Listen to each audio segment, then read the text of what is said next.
ওই আল্লাহ তো ডেলি 5 বার ডাকে। শুধু আল্লাহ যদি ডাকতো তো আমার মনকে বুঝাইতে পারতাম। শুধু আল্লাহ তো ডাকে না, রহমানও তো ডাকে, রহিমও তো ডাকে, মালিকও তো ডাকে, কুদ্দুসও তো ডাকে, সালামও তো ডাকে, মুমিনও তো ডাকে, মুহাইমিনও তো ডাকে, আজিজও তো ডাকে, জব্বারও তো ডাকে, মুতাকাব্বিরুল খালিকুল বারিউল মুসাব্বিরুল গফফারুল কহ্হারুল ওয়াহ্হাবুর রাজ্জাকুল ফাত্তাহুল আলিমুল কাবিদুল বাসিতুল খাফিদুর রাফিউল মুইজ্জুল মুদিল্লুস সামিউল বাসিরুল হাকামুল আদলুল লতীফুল খবীরুল হালিমুল আযীমুল গফুরুশ শাকুরুল আলিয়ুল কবীরুল হাফিজুল মুকিতুল হাসিবুল জলিলুল করিমুর রকিবুল মুজিবুল ওয়াসি আল হাকিমুল ওয়াদুদুল মজিদুল বাঈসুশ শহীদুল হকুল ওয়াকিলুল কবিয়ুল মতিনুল ওয়ালিয়ুল হামিদুল মুসি আল মুবদি আল মুঈদ আল মুহয়ি আল মুমীত الحي والقيوم الواجد الماجد الواحد الأحد الصمد القادر المقتدر المقدم المؤخر الأول والآخر الظاهر والباطن الوالي المتوالي البر التواب المنتقم العفو الرؤوف مالك الملك ذا الجلال والإكرام المقسط والجامع والغني والمغني المانع الضار النافع النور الهادي البديع والباقي الوارث والرشيد الصبور جل جلاله নিরানব্বই পদের মালিক আল্লাহ ডাকে। তারপরেও তো আসে না। আল্লাহ ডাকবে তালিয়া হাবিবি তালিয়া মুহাম্মদ। আমাদের নবীজি আয়েশা সূরা ইয়াসিন শোনাবে, তারপরে জিজ্ঞাসা করবে এর চেয়ে সুন্দর? আল্লাহ ধারণা নাই। তা আল্লাহ বলবে রেজওয়ান ইরফাইল হিজাব, সরা পর্দা। আল্লাহ নিজে নামবে আর আল্লাহ সূরা আর রহমান পড়া শোনাবে। ও হিলফুল ফুজুলের যুবকরা, মরা যাওয়া উচিত ছিল। ওই জান্নাতে যাওয়ার আশা, যাত্রা জান্নাত থেকে, বুকে ভরা জান্নাতের আশা। আমি শেষ জায়গায় চলে আসছি, পায়ে হাত দিয়া বলতেছি আমাদের প্রস্তুতি কতটুকু? ওই জান্নাতের জন্য আমাদের প্রস্তুতি কতটুকু? কোন প্রস্তুতি যদি নাই হইতো, আমার জাতি যদি এতটুকু প্রস্তুতি নিত, ওই জান্নাতের চাবি দেওয়ার জন্যই তো আল্লাহ ডেলি 5 বার ডাকে। কি দেওয়ার জন্য? কিসের চাবি? আমি শেষ জায়গায় চলে আসছি, কিন্তু আর লম্বা হবে না, কথাকে গুছায় নিয়ে আসছি। ওই জান্নাতে যাওয়ার জন্যই তো, যেখানে সব রাখা আছে। মা তাশতাহি আনফুসুকুম, যা চাবে তা মিলবে, যা মনে আসবে তাই মিলবে। প্রস্তুতি কতটুকু? সবকিছু বাদেই দিলাম যুবক, তোমার চুল দেখলে তো মনে হয় না তুমি জান্নাতের জন্য প্রস্তুতি নিতেছ। যদি তুমি প্রস্তুতি নিতে জান্নাতের জন্য, তাহলে তুমি চুল কোনোদিন নেটে দেখা কাটতে না।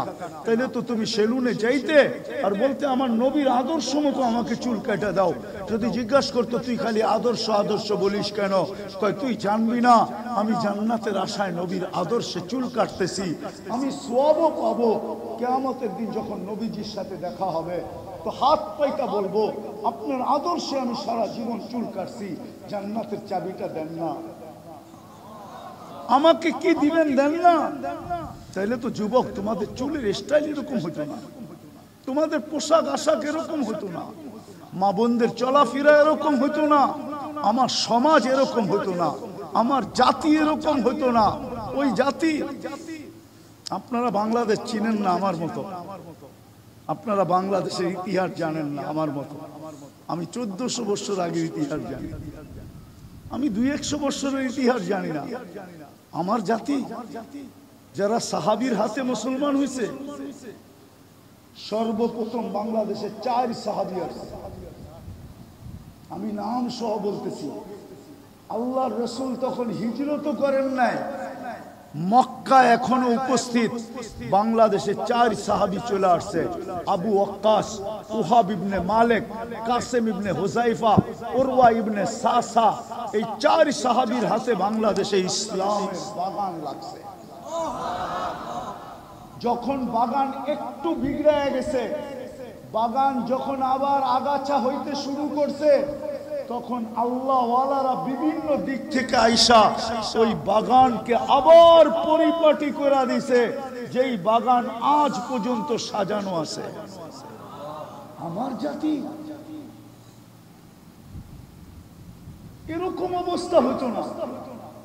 সব বাদেই দিলাম, পোশাক বাদেই দিলাম, আশাক বাদেই দিলাম, চুল বাদেই দিলাম, কাপড় বাদেই দিলাম, 31st নাইট বাদেই দিলাম, ফেব্রুয়ারি 14 তারিখ বাদেই দিলাম, পহেলা বৈশাখ বাদেই দিলাম, সমস্ত কিছু বাদ দিলাম।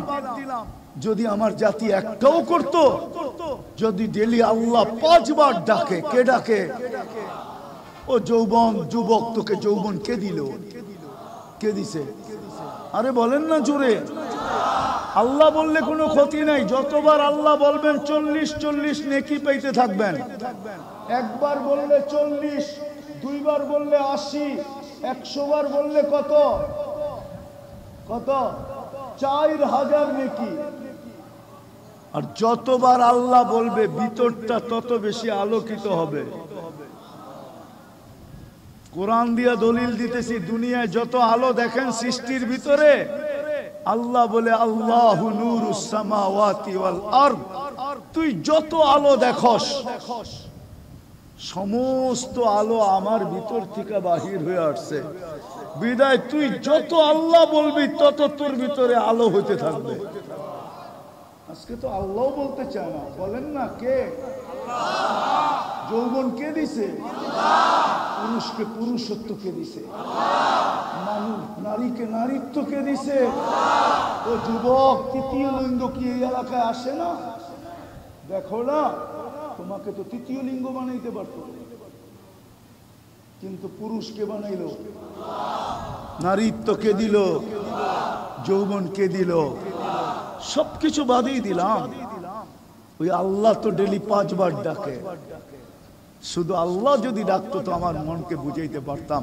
শুধু আল্লাহ তো ডাকে না, রহমানও তো ডাকে, রহিমও তো ডাকে, মালিকও তো ডাকে, কুদ্দুসও তো ডাকে, সালামও তো ডাকে, মুমিনও তো ডাকে, মুহাইমিনও তো ডাকে, আজিজও তো ডাকে, জব্বারও তো ডাকে, মুতাকাব্বিরুল খালিকুল বারিউল মুসাব্বিরুল গফফারুল কহ্হারুল ওয়াহাবুর রাজ্জাকুল ফাত্তাহুল আলিমুল কাবিদুল বাসিতুল খাফিদুর রাফিউল মুইজ্জুল মুদিল্লুস সামিউল বাসিরুল হাকামুল আদলুল লতীফুল খবীরুল হালিমুল আযীমুল গফুরুশ শাকুরুল আলিয়ুল কবীরুল হাফিজুল মুকিতুল হাসিবুল জলিলুল করিমুর রকিবুল মুজিবুল ওয়াসি আল হাকিমুল ওয়াদুদুল মজিদুল বাঈতুশ শাহীদুল হকুল ওয়াকিলুল কবিয়ুল মতিনুল ওয়ালিয়ুল হামিদুল মুসি আল মুবদি আল মুঈদ আল মুহয়ি আল মুমীত الحي القيوم الواجد الماجد الواحد الأحد الصمد القادر المقتدر المقدم المؤخر الأول والآخر الظاهر والباطن الوالي المتوالي البر التواب المنتقم العفو الرؤوف مالك الملك ذا الجلال والإكرام المقسط والجامع والغني والمغني المانع الضار النافع النور الهادي البديع والباقي الوارث والرشيد الصبور جل جلاله 99 পদের মালিক আল্লাহ ডাকে। তারপরেও তো আসে না। নামাজের জন্য তো ডাকে না। আমরা জানি আমাদের নামাজ কি, কি জানি না আমাদের নামাজ কি? জানেন তো না? জানি না। হ্যাঁ, এই মজলিসে কয়জন আছে আলেমদের কাছে যায়া নিজের সূরা কেরাতকে সত্যায়িত করে আনছে যে আমার সূরাটা শুনা দেখেন আমার সূরা সহি কিনা? এই মজলিসে কয়জন আছে আলেমদের কাছে যায়?